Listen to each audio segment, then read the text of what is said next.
అమరావతి మీద మాకేమీ రైతుల మీద ప్రేమ పుట్టుక ఎప్పుడు ఉన్నదే రైతుల మీద మాకున్న ప్రేమ. వాళ్ళొచ్చి మేమొచ్చి మీ భూములు ఇవ్వలేకపోతే మాకు దౌర్జన్యం చేసి తీసుకుంటున్నారండి.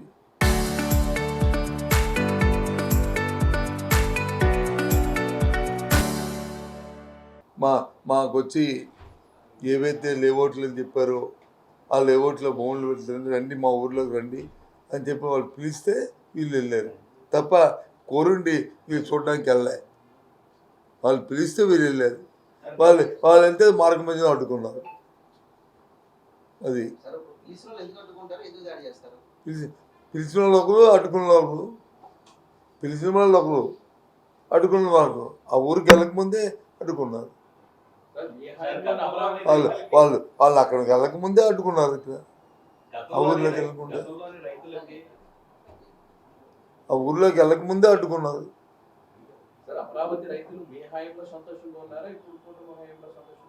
అప్పుడే సంతోషంగా లేరు, ఇప్పుడు సంతోషంగా లేరు.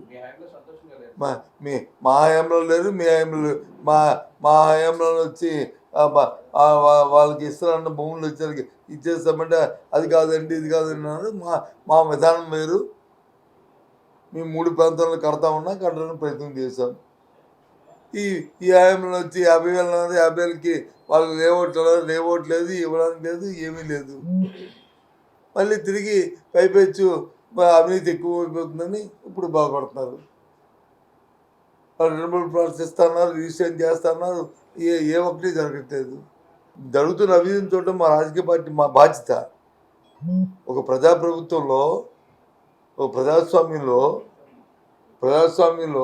ఎక్కడైనా ఏదైనా అవినీతి జరుగుతున్నా, ఎక్కడైనా దోపిడీ జరుగుతున్నా ఒక బాధ్యత గల ప్రతిపక్ష పార్టీగా 40% ఓట్ షేర్ ఉన్న ఒక రాజకీయ పార్టీగా మా బాధ్యతగా దాన్ని అది చెప్పి ఎండగట్టి దాన్ని అడ్డుకట్టేయడం మా బాధ్యత. దాంట్లో భాగంగానే చూసాం. తప్పెట్టి మావిగని మా సజెషను, మావిగని మా సజెషను, మా తాలూకా సూచన. 3 రాజధానులు మా అప్పుడు 5 సంవత్సరాల కింద మా ప్రభుత్వం తాలూకు విధానం. ప్రజెంట్ అవినీతి, అమరావతి అవినీతిని అడ్డుకోవడం. రాజధాని నేను చెప్పడం మా స్టాండ్ కంటే ముఖ్యం ప్రభుత్వ స్టాండ్ కదా కావాలా. ప్రభుత్వం వచ్చి కట్టి చేస్తే ఎవడు కాదంటాడు? వాళ్ళు దొబ్బులు చేయకుండా దాన్ని చేస్తూ ప్రజలకు మా హామీని చేసుకెళ్తే ఎవడు కాదంటాడు?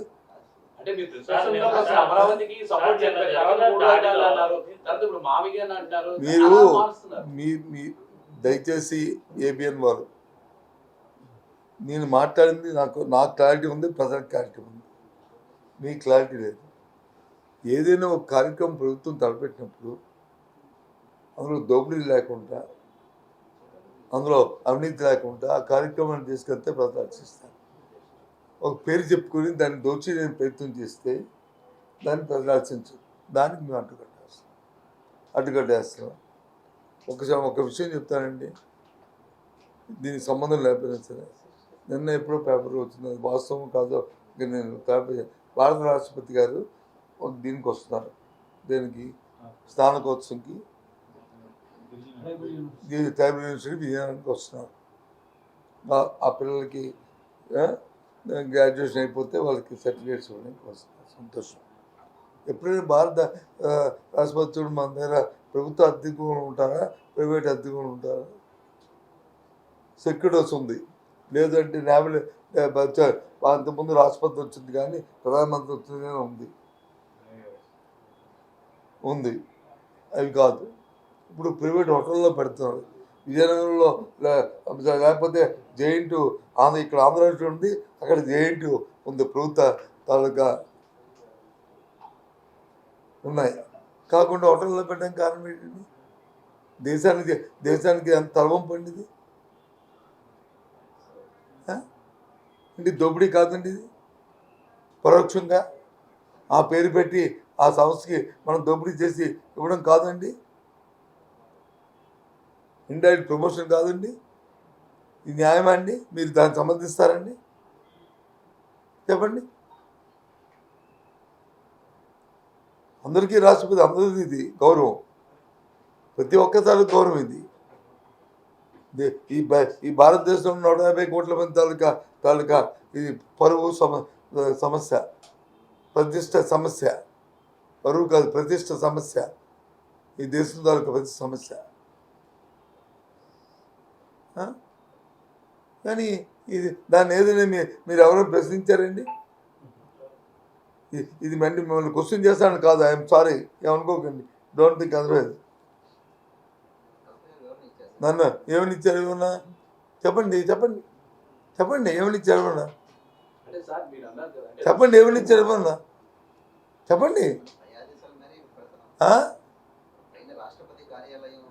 రాష్ట్రపతి కార్యాలయం ఏంటండి?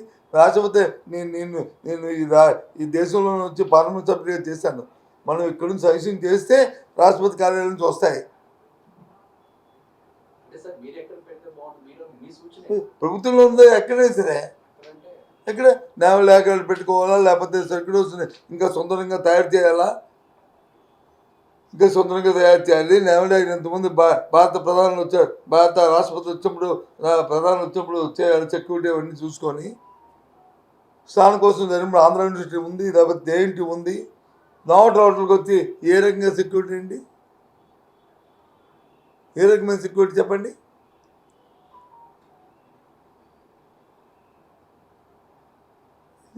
ఇది ఎక్కడికి వెళ్తున్నాం మనం? ఏమిటి ఆలోచిస్తున్నాం? ఎవరిని ఉద్ధరించడానికి? ఇదే భారతదేశ ప్రతిష్ట. ఏమనుకుంటారండి?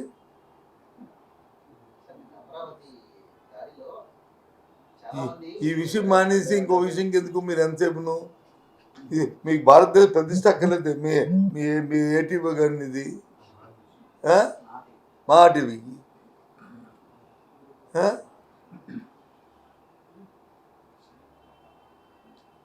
చెప్పండి.